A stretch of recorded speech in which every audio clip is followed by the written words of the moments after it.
Hey everybody, this is my pal Duke, our family dog. He's about, I guess, 5 or 6 years old. Keeps us at peace. But coming to you, actually a little couple days after than I like to, but it was a long week up in Jackson, and had to get my brain had to decompress. But it was a good week. Actually, what we did was what we call floor work, where the chairman and vice chairman would take the bills that were passed out of committee and present them to the full body of the Senate, and then it would be debated.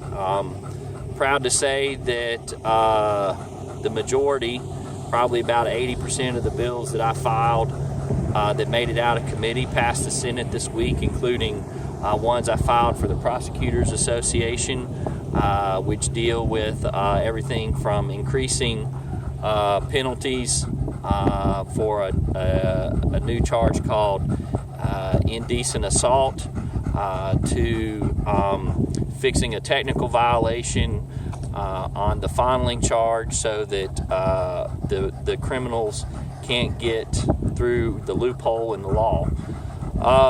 Also, proud to say that as chairman of Medicaid and vice chairman of public health, I handled a lot of bills on the floor. One of the bills that we did was the Interstate Compact Act for physicians, to bring more physicians, or actually to expedite the process for licensing physicians in the state who are members of the compact, and also for allowing a particular voluntary license for practitioners to treat the indigent care. So I was proud to handle that on the floor. Also, one of my bills, open records, that I worked with some different folks on to bring more transparency to requests when they get made of related to trade secrets and all. That got passed. Should be noted that an interesting event happened, that the newest senator, or she's returning, Senator Blackman, tried to do an amendment on the floor to gut the open records meeting that we did for the hospital last year, and it was soundly defeated on the floor, and I was very passionate about it, and as you can imagine from what we did last year, so was happy to do that. Going forward, we're going to be doing floor work next week, and the deadline to move the bills off of the floor is Thursday, so if they don't make it, they die. I did want to note one of the bills that I got a lot of calls on, which was the redfish bill. I spoke with Senator Gillott, or Chairman Gillott, asked him not to bring it up. I appreciate everybody getting engaged in that. As I stated on my Facebook page, anybody can request that a bill be drafted and dropped, but only a legislator can do that, and that applies for all citizens. So you can check out my Senator Bryce Wiggins Facebook page, and I put a statement out on there. And as is the process, the system is set up to kill legislation. So I'd say approximately 75 to 80% of all the bills filed have already died through the first deadline and a half, basically. And we'll be entering the appropriations process in the next week. Oh yeah, we also had a briefing from the state economist this week, where we got to hear about the state of the economy in the state. In short, it's slow growth, continuing to do what we've been doing. However, we still lag behind other states, and there's reasons for that.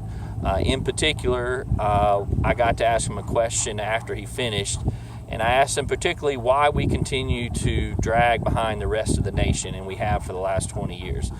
And his comments to me were because we lack where the rest of the country is in education and the poverty. In short, the skills that our people have are not keeping up with where the rest of the country is in terms of technological skills, in terms of critical thinking skills. and we're going to have to, if we're going to compete in the nation and present the best foot forward for our citizens, we're going to have to address that as we go forward. I also wanted to just touch on something. In the last few days, there's been a article or a series of articles by the Clarion Ledger on campaign finance. No need to, I'll be happy to answer any questions. My campaign finances are public. They're out there for everyone to see. And if you have any questions, you can contact me about it. I'll add this, and this didn't get brought up in the newspaper articles, and I know they have a position they have, but I think this is something important for everybody to know, that when you serve in the legislature, it's not just, it affects you as well as your family. And in my case, and I can't speak for anyone else, 5 years ago when I ran for the Senate, I quit my job as a prosecutor and opened my own law practice. And so while I was running for the Senate, I was building my law practice. At the time, it cut my family's income in half. My wife and I worked really hard to do the things we needed to do to put us in a position so that I could serve the citizens. Also, the newspaper article doesn't mention about, we're in Jackson during the week, away from our families. In my case, Grace is 10 and Landon's 13, and don't see him throughout the week. And as my wife, Heather, has told me, I asked for the job, which I did, and I enjoy it. And it is public service, which I'm proud to do. But I think it's important to remember that when you're a public servant, it's not just you, but it's also your family. And I'm proud of the work that I do, and I hope and I feel like my citizens are getting a return on their investment, for lack of a better term. And so, I just put that out there and ask anybody, if you have any questions, to just contact me. All of my expenses and finances are out there online, and be happy to answer any questions. So thank you very much, and look forward to bringing the next update to you after this week. Appreciate it.